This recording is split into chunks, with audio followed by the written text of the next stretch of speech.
Tara, gala tayo. Let's go to the north. Wini-welcome na tayo ng Subic, pero di pa yan ang destination natin. Dito pala ang hometown ni President Ramon Magsaysay, the Municipality of Castillejos. Padaan po. Eto, malapit na tayo. Lumagpas lang ng kaunti. Ayan, natatanaw ko na ang dagat. Ang galing ng daanan papasok, isang sasakyan lang talaga ang kasya.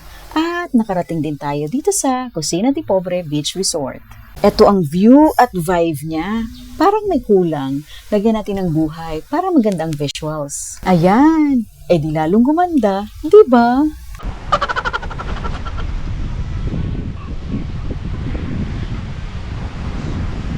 Wait, eto pala yung room. Good for 4 packs. With extra mattress at dahil 4 lang naman kami, kaya kasya tayo dyan. Ang sarap no, dinuduyan ka, tapos rinig mo yung alon ng dagat. Grabe pang init, kaya mga 5 PM na kami nag-swimming. So, nag-practice muna kami ng drone. Bet ko talaga dito yung quick shot na rocket kasi feeling ko, naka-drone ako. Hay, grabe ang alon. Ayaw magpahinga.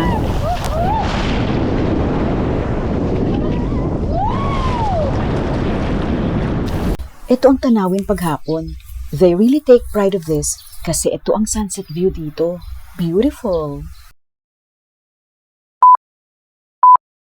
Yes! Seafood boodle fight tayo for hapunan. Masarap yung timpla ng chef nila. Maganda yung place. Walang TV, saktong music lang.